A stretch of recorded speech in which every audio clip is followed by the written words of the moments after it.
Not Worth the Time with Wade Taylor.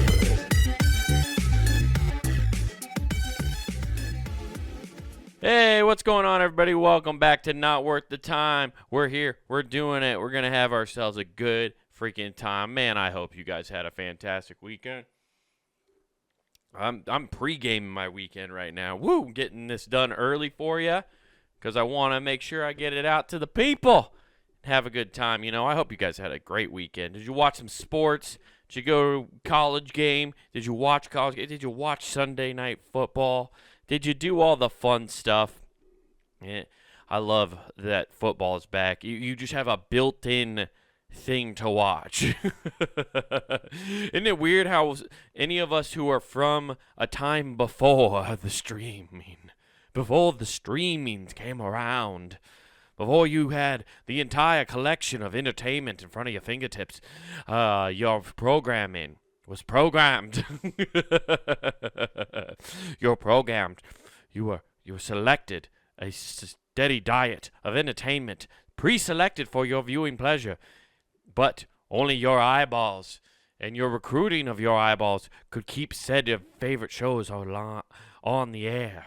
That's the only way the program could keep them justified that they were feeding your eyeballs. I miss pre-programmed stuff, man. You know, it's nice knowing that now till literally February, I basically have football to watch. You know, you got baseball, but it's hard to catch baseball on. It really is. Baseball is too much during the day and during inconvenience time. You can watch Monday Night Baseball, I guess, and all that stuff, but it is nice. You know, I still love that WWE's that way, though. You can still catch Raw and SmackDown on their regular scheduled programming times, you know. I do love that, though. I love it. That's why I've been going back to, like, Pluto TV lately. Love that shit, dude. You gotta have one thing in the chamber that's just a thing you can go to and be like, oh, this is playing something. I'm just going to turn this on. It's the best. I love that Pluto TV, not a sponsor of this podcast. Wish they were. Sponsor my fucking podcast, Pluto. I've only been plugging you for years. Great if you just want to have a ton of channels of random things that you can watch. They got sitcoms, movies, on-demand movies. It's great. Can't recommend it enough.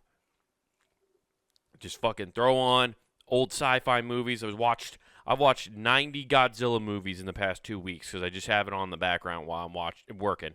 It's the best. You know how awesome it is to just be like, man, I don't like my job, and then turn and just see Godzilla ripping down a building as a man in a rubber mask and costume, and be like, ha, and you're just fine again. It's instant brain wipe without being on your phone. It's fantastic. I love it. So, I love the pre-program stuff. I love that football's got that for me. I don't have to think about what I'm watching on Sunday, dude. I'm going to go out. I'm going to get up at like 9:30, 10-ish, clean the house, grocery shop, get the meal prepping done, you know, and then me and the lady are going to watch football. Okay, we're going to watch the noon game. We're going to watch whatever game. We're going to watch whatever game comes on at 3, and then we're going to watch Sunday Night Football. We're going to do that together. We like doing that together. That's a great Sunday, and it's fantastic. It's starting to get crispy out there with the fall weather. I'm going to have, you know, sweatshirts and cocoa here soon. Dude, it's fantastic. We're going to make chili on Sunday. How do you not love it? How do you not love it? It's fantastic. You know, you just do all your nice little errands on Saturday. I'm going to one, you know, I watch one football game. I normally watch the Cyclones, and then that's all I need to do for Saturday football. It's fine. I'll watch college. I'll watch my team, and that's it. I don't need to watch the whole league. I also don't have a fantasy team for college. If they did fantasy sports for college, that would be insane. They don't need to do that. Don't do that. Nobody try to do that. I'm sure there's some fucking psychopath out there who created the template, but don't do that. I'm babbling here. I love to run errands, though. Errands are fun. I love doing that, like on Saturday, Sunday, going around, bebopping around. I do like that. Although, there's a phenomenon that happens when you go to stores and you're running errands. And I have to know this. There's just something.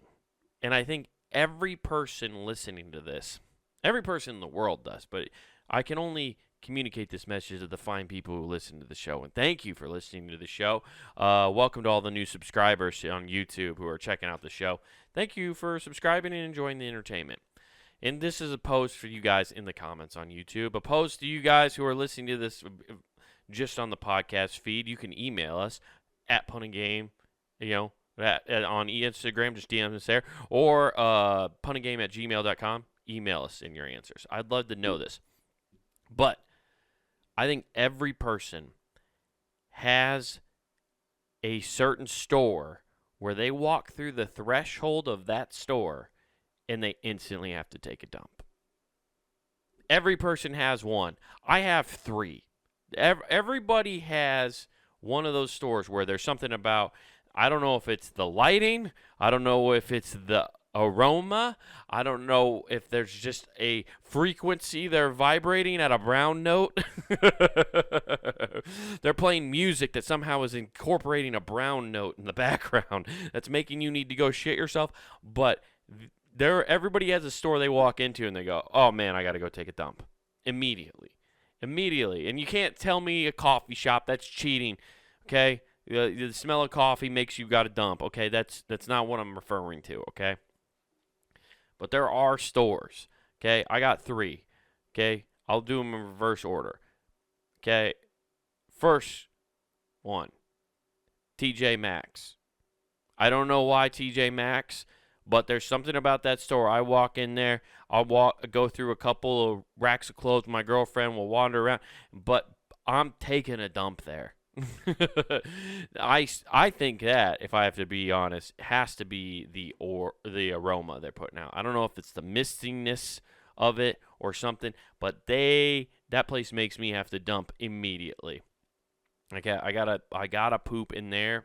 That is, I don't know what it is about that place, but it's just that it might be the lighting too. Honestly, it's not the smell, because TJ Maxx doesn't really have a smell. It's too much of a hodgepodge of smells, if anything. There's a lot going on in TJ Maxx. They got makeup, they got discount jewelry, they got discount clothing, they have sporting equipment, for God's sakes. You don't know what you're going to get when you walk into a TJ Maxx. But you will have to dump. You will have to dump. And I think it's the lighting. It's the low lighting. It just relaxes me. I'm just in there, just enjoying myself, having a good time. And then all of a sudden, I'm relaxed enough where I'm like, where is the back bathroom in this place? I got to go blow it up real quick. And they never clean the bathrooms. TJ Maxx is the worst one on my list of having to go take a dump in. I can't imagine the ladies' restrooms are any cleaner. It's all... I think I've gone to a bunch of different TJ Maxxes. Okay, there's like 4 in the greater Des Moines area, and I've seen maybe 4 male employees ever at a TJ Maxx, and why I say that is because when I worked at an Office Max, right, we had a pool. Like, the girls clean the girls' room, and then the dudes clean the boys' bathroom, right? That was the way we did it. Made life easier. That way, people were always cleaning the bathroom. We were like a weird mixture where we actually had like a decent like mixture of men and women, where it was like pretty much 50-50. So it wasn't like, oh, only 2 girls are always cleaning the bathroom, where it was like a rotation of 6 dudes cleaning the men's room, right? Even though the rotation would have been better. I cleaned the women's restroom once, where I just went and got trash out of there at the end of closing, right? And it was immaculate in there, okay? Whereas, like, dudes were destroying that Office Max bathroom. That must have been their dumping spot. For some reason, the smell of ink toner made them have to just go paint our fucking toilet. Yeah, there's a reason ink costs so much, and it's because you guys dumped so hard in our bathroom that we had to up the prices for the cleaning charge. But that bathroom was pretty clean. So normally I would say the women's bathroom has to be pretty clean in TJ Maxx. I would normally think that because it's about 75% women working there. There's no way that bathroom is that clean, okay? Based off of some things my girlfriend told me, was like, oh, that bathroom's disgusting. The men's bathroom in those places, horrendous. I'll admit that. And you know what? I don't blame those ladies for not wanting to go in there, okay? You have a bunch of dudes getting dragged to TJ Maxx. That's never a dude's first place to go. I like going to TJ Maxx. That's where I got this fucking shirt, dude. It's a sick Adidas shirt. Love it. I love going there for a bargain deal. But most dudes are getting dragged there by their girlfriends or wives, and they're standing there they're doing the dead eye, where they're just staring off into the distance, and that's why when the poop hits, is because you're just staring off in the distance, thinking about anything else while she's going through racks of clothing. You know, it's a literal crapshoot. You're just fumbling through everything, trying to see if you might find something, and they're bored out of their skulls, just looking out in the distance. And then they go take a dump, and they destroy that place. And they leave it a mess because they're trying to send a message to TJ Maxx. Somehow they think by punishing the employees that they're sending a message to the corporation that they don't like what they've done and how they've dragged them into this fucking heap of clothing and wicker baskets and Halloween decorations that are there all year long. You can get discount Halloween decorations there every year. It's insanity. So that's my first. That's number 3 on the list of places I go that make me have to go dump. Number 2, Goodwill. Goodwill, any Goodwill, it doesn't matter.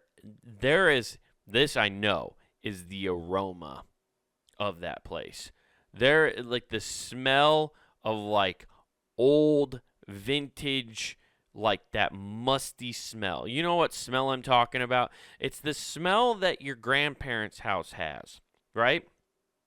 And you can't tell me you don't know what I'm talking about. Everybody's grandparents has a little bit of a musty vintage smell. And I like to use the word vintage because it sounds better. It gives off a better flavor profile than just saying it smells like old people. It's vintage. It's got a vintage must to it. Vintage must is the name of this episode. Musk. Vintage Musk. And that just hits my nostrils in like I'm dumping inside that Goodwill, dude. You just start going through stuff, you're kicking up dust, you sneeze a couple times, and I think that's what it ultimately dislodges the thing. It just rattles one into the chamber, and you got to go use the bathroom. And it sucks because some of the Goodwills, you have to go ask somebody for a key, and they know what you're doing. Nobody's going into a Goodwill bathroom just, you can hold a pee most of the time in a Goodwill bathroom. You're going to dump. You're going to take a dump, and you get that big wooden paddle attached to a key, and you got to walk over there. It's always like a hockey stick because it's something somebody donated. Something you can't run away with. I don't know why they have a key. They have to have a lock and key on the bathroom. You know why, Wade? Because people are stealing the $2 T-shirts that they're trying to sell that go towards charity. I think they go towards charity. I don't know what Goodwill actually goes for. They always talk about their mission. They always ask me to round up for their mission. I don't even know what the mission is. Should we look it up? I feel like I've done that before, but I'm not gonna. I'm not gonna do that. I'm not gonna figure out what the mission is, Goodwill. You have to tell me. I need your employees to recite the mission. I want them to recite it back to me like you're in church and they're just like, Our Father who art in heaven. They're just spouting off the mission like they're part of a cult. That's what I need Goodwill to do. Otherwise, I'm not going to learn what your mission is, dude. Okay? But I get that vintage Musk just knocks one loose, and I'm in there. I'm going. And number 3. Actually, not number 3. Number 1 on the list, guys. Number 1. Ready for the drum roll? It's Barnes & Noble. Barnes & Noble is a place, if I'm going to walk in that store, I have to plan that I'm going to dump within 10 minutes of being there. There's no waiting around. It's happening. Something about being in a place full of books makes me have to go dump. I think it might be a thing from school, okay? You just walk into classrooms or libraries or whatever, and I'm around books, and my body immediately goes, dude, We have to dump so we can get out of here. We're around learned stuff. We're around knowledge. We got to get away from this. This is too overwhelming for our pea brain. We got to we got to get this kid a bathroom pass so he can get away from all this knowledge. My brain immediately just goes, we have to dump. We got to get away from all of this learning. It's a flight or flight mechanism. For me, if I'm around books too much, my body just goes, shit yourself and run away. Knowledge is terrifying, dude. Knowledge is power, and it's power we can't handle. The knowledge is too overwhelming for my bowels to clench in the turd that's being held at the gate. But yeah, dude, Barnes & Noble is my number one. Anytime I walk in that store, it's happening, dude. And maybe it's just because I want a bathroom reader. Maybe it's a positive spin. Maybe it's just I'm around all those books and it's just like, dude, remember when we hold these pages and we used to hold a book and take a dump and read random weird facts about U.S. history? Yeah, I've always had a history, like short history books were bathroom readers for a while for me. Like, I had this one, it was 365 Days of History is what it was called. And basically the premise of the book was you were supposed to read one page each day throughout the year, and that would and you'd read all year a page of different history. I would just flip to random pages and read while I was taking a dump. So maybe it's just it's reminiscing. My body just being like, remember when we used to learn stuff while we took a dump? We're around books, we must be dumping. It's the same, it's a muscle memory. My Kegels are kicking in with memory. Yeah. So, there's that. And then, there's that method. I honestly think it's even more primal. It might even be more primal, because books are made out of what? Paper. Paper's made out of what? Trees. I think it goes back to a caveman-like DNA, where I think my body thinks we're in a forest surrounded by trees, and it's like it's okay to dump in the woods. Be who you are and poop in the wild, and my body just thinks we're out in the wilderness and it needs to poop, and there you go, just surrounded by trees and nature. But those are the places for some reason. No matter whatever happens, I walk in there, and there's something that just triggers the old bowels, and we got to go fire one off, take the Browns to the Super Bowl, as they say. And, what are your guys' stores? That's my question for you. That's not the question you wanted to have asked to you today, huh? What is the store that you have to dump in? You all have one for sure. So let me know what store you walk into and it makes you have to dump. Yeah. Oh man, I know that's dumb. Well, maybe I should get to something that's a little more smart, right? More smart. I don't even know if that's the right way. But guys, I got a new fun topic that I found this week on the internet for you. I'm really excited for this when I read this headline, and I haven't read anything else, and I just knew right away. I was like, this is going to be fantastic. And it comes from our favorite website, New Scientist. Guys, current laws cannot protect civilians in space if something goes wrong. Are astronauts not considered civilians? What are astronauts under the eyes of the law? Are they considered just professionals? Are civilians just not pilots? That's what my question is. Like, are you telling me if something goes wrong, and Buzz Aldrin was just like, there's no course of action for my family. I'm just going to die in the vacuum of outer space as close to God as any person has ever been. Let's say, as space industry evolves, we need a new set of international regulations to decide who is responsible for safety, the number of satellites in space, and more.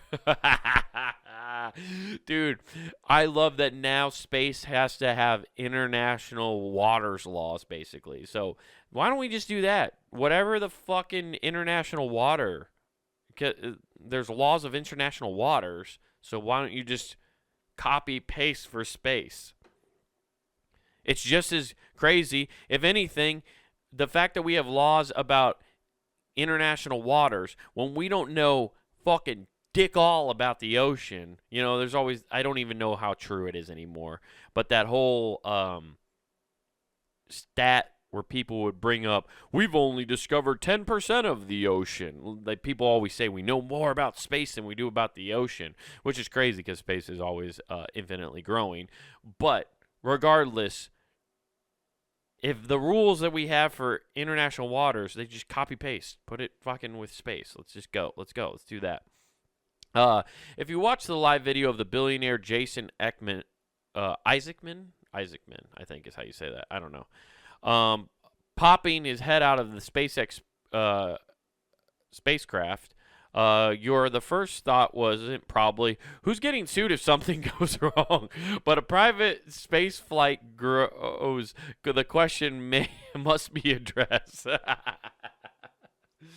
Honestly, that's nobody's first thought. Everybody's first thought is that guy's fucking stupid. Dude, there's no need to go to space. Fuck all of that. I want nothing to do with it. I don't want to go on a fucking cruise, let alone get launched up into the stratosphere and circle around the Earth. Fuck all of that, dude. There's nothing about that sounds good. International space law.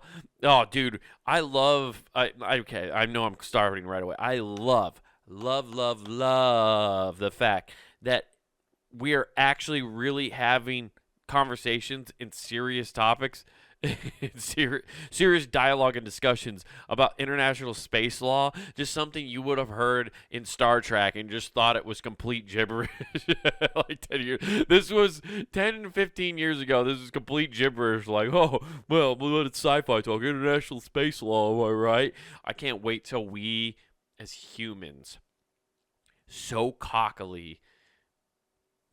Yeah, so arrogantly is the word I wanted. And this is why we shouldn't write international space law, because we are arrogantly going to write laws for space, and aliens are going to show up, and we're going to act like we have the right to enforce space law. It's going to be like in the Wild West when we had sheriffs, sure, but it was lawless, man. You could say you have fucking, U.S. Marshals all you want. You're gonna get butt fucked by a gang that's gonna come through your town, okay? There are no laws. That's what aliens are. They're gonna be fucking Wild West, just dudes chomping at the bit to take over this part of the galaxy, okay? It will be intergalactic cowboys, okay? And we're going to need intergalactic marshals. We're going to need an intergalactic Wyatt Earp to come clean up Earth once we get just the rootinest, tootinest aliens in all the land to come around and start fucking up our shit. International space law is a patchwork of treaties dating back to the space race. Wow, there's already international space law. That's fucking crazy. Most importantly, Outer Space Treaty of 1967. Dude, why don't we ever learn about this shit in high school? This is wild. There's an Outer Space Treaty that we signed, probably with Russia. We're going to find out. One key tenet of this is that only states can be responsible for activity in space, even that of non-governmental entities like SpaceX, because Eichmann and his crew launched from the Kennedy Space Center in Florida. That means the buck stops with the U.S. government. Yeah, we're not going to be able to fucking sue Russia for our space station blowing up or whatever. That makes all the fucking sense in the world. You launch it, you fucking own it. Like, right? That's, you break it, you buy it kind of thing. But the U.S. government has found ways to pass the buck. Shocker. Are you telling me the United States government has somehow been like, whoa, that might be our spacecraft, but we're not going to pay for it? You're joking. No fucking way they found a way to. They didn't build in a loophole that made it so if astronauts die, they don't have to give the families jack shit.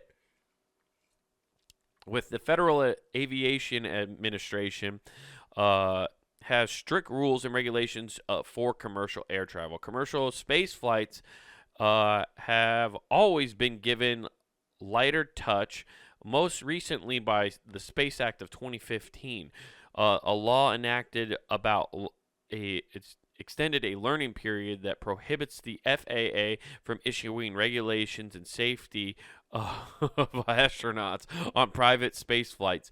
In other words, any safety concerns Eichmann may have had were hashed out between him and SpaceX.